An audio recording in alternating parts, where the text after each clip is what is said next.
నమస్కారం. తెలంగాణ ఆసరా పెన్షన్ పథకం దీని గురించి మనందరికీ తెలిసే ఉంటుంది.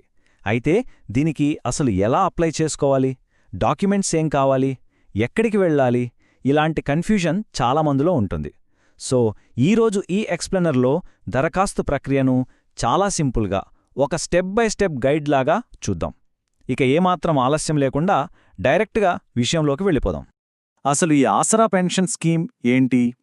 సింపుల్గా చెప్పాలంటే ఇది తెలంగాణ ప్రభుత్వం అందిస్తున్న ఒక భరోసా. వృద్ధులు, దివ్యాంగులు, వితంతువులు, అలాగే మన సాంప్రదాయ వృత్తుల మీద ఆధారపడి జీవించేవారికి ప్రతీ నెల ఒక ఆర్థిక సహాయం అందించడమే దీని మెయిన్ టార్గెట్. ఇది నిజంగా ఆర్థికంగా వెనుకబడిన వర్గాలకు ఒక పెద్ద లైఫ్ లైన్ అని చెప్పొచ్చు. ఈ మొత్తం అప్లికేషన్ ప్రాసెస్ని మనం క్లియర్గా ఒక 4 స్టెప్స్లో కవర్ చేద్దాం. ఫస్ట్, ఎవరెవరు అర్హులు. సెకండ్, అందరికీ కామన్గా కావాల్సిన డాక్యుమెంట్స్ ఏంటి. థర్డ్, ఒక్కో కేటగిరీకి కావాల్సిన స్పెషల్ డాక్యుమెంట్స్ ఏంటి. అండ్ ఫైనలీ, ఈ పేపర్స్ అన్నీ ఎక్కడ సబ్మిట్ చేయాలి. రైట్. మొదటి విభాగం, అసలు ఈ ఆసరా ఆర్థిక సహాయం పొందడానికి ఎవరెవరు అప్లై చేసుకోవచ్చు, వాళ్ళ అర్హతలు ఏంటి అనేది చూద్దాం. ఇక్కడ మనకు మెయిన్గా 5 కేటగిరీలు కనిపిస్తాయి. మీరు వృద్ధాప్య పెన్షన్ కోసం చూస్తుంటే ఖచ్చితంగా 57 ఏళ్లు నిండి ఉండాలి, పైగా తెలంగాణలో నివసిస్తూ ఉండాలి.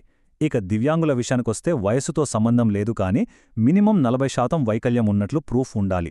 వితంతువులకైతే 18 ఏళ్ల పైబడి ఉండి భర్త మరణించి ఉండాలి. ఇక లాస్ట్ బట్ నాట్ లీస్ట్, చేనేత, కళాకారులు, ఇంకా గీత కార్మికులు. వీళ్లకు సుమారు 50 ఏళ్లు పైబడి ఉండి ఆయా వృత్తుల్లో ఉన్నట్లు గుర్తింపు ఉండాలి. ఇదండి బేసిక్ ఎలిజిబిలిటీ. సరే, ఎలిజిబిలిటీ చూసేశాం కదా. ఇక సెకండ్ సెక్షన్లోకి వెళ్దాం. అదే డాక్యుమెంట్స్ కలెక్షన్. ఏ అప్లికేషన్కైనా సరే పేపర్ వర్క్ కరెక్ట్గా ఉండటం చాలా ఇంపార్టెంట్ కదా.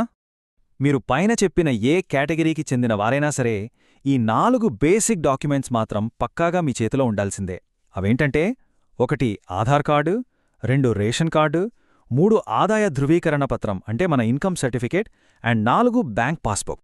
ఇది చాలా చాలా ఇంపార్టెంట్ అండి, గుర్తుపెట్టుకోండి. ఈ 4 డాక్యుమెంట్స్ ఆసరా పెన్షన్ అప్లికేషన్కి అసలైన పునాది లాంటివి. వీటిలో ఏ ఒక్కటి మిస్ అయినా అసలు అప్లికేషన్ ముందుకు కదలదు. సో వెంటనే వీటి ఒరిజినల్స్ అలాగే ఒక సెట్ జిరాక్స్ కాపీలు రెడీ చేసి పెట్టుకోవడం మర్చిపోకండి. ఓకే, కామన్ డాక్యుమెంట్స్ రెడీ అయిపోయాయి. ఇప్పుడు 3వ విభాగం, అదే మీ కేటగిరీని బట్టి అడిషనల్గా కావాల్సిన స్పెసిఫిక్ డాక్యుమెంట్స్ ఏంటో చూద్దాం. ఇక్కడ కొంచెం జాగ్రత్తగా గమనించండి.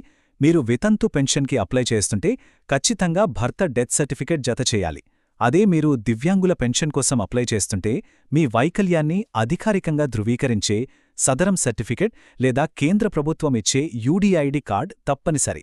ఇవే మీ కండిషన్ని అఫీషియల్గా ప్రూఫ్ చేస్తాయి. ఇక మన సాంప్రదాయ వృత్తుల వారి విషయానికొస్తే చేనేత కార్మికులు మరియు కళాకారులు తాము ఆ వృత్తి చేస్తున్నట్టు ప్రొఫెషన్ సర్టిఫికేట్ సబ్మిట్ చేయాలి. గీత కార్మికులు కూడా వాళ్ళ ఆ వృత్తిలో ఉన్నట్టు సంబంధిత డిపార్ట్మెంట్ నుండి ప్రొఫెషన్ ఐడెంటిఫికేషన్ డాక్యుమెంట్ తెచ్చుకుని తీరాలి. ఏ కేటగిరీకి ఆ సర్టిఫికేట్ పక్కాగా ఉండాలి. రైట్. ఫైనలీ మనం లాస్ట్ అండ్ మోస్ట్ ఇంపార్టెంట్ సెక్షన్కి వచ్చేశాం. అదే దరఖాస్తు సమర్పణ. పేపర్స్ అన్నీ రెడీ అయ్యాక వాటిని తీసుకెళ్లి ఎక్కడివ్వాలి అనేది ఇక్కడ చూద్దాం. దీనికోసం మీరు కన్ఫ్యూజ్ అవ్వాల్సిన పనేలేదు.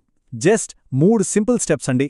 ఫస్ట్, మనం ఇందాక మాట్లాడుకున్న ఆ బేసిక్ అండ్ స్పెషల్ డాక్యుమెంట్స్ అన్నీ ఒక ఫైల్లో నీట్గా పెట్టుకోండి. సెకండ్, మీ ఇంటికి దగ్గరలో ఉన్న మీ సేవా కేంద్రం గానీ, గ్రామ సచివాలయం లేదా వార్డ్ ఆఫీస్ ఎక్కడుందో చూసుకోండి. థర్డ్ స్టెప్, డైరెక్ట్గా అక్కడికి వెళ్లి మీ అప్లికేషన్ని అధికారుల చేతికి స్వయంగా ఇచ్చేయడమే. అయితే ఇక్కడొక చిన్న విషయం మీరు గమనించాలి. అప్లికేషన్స్ ఎక్కడ పడితే అక్కడ ఇవ్వకూడదు.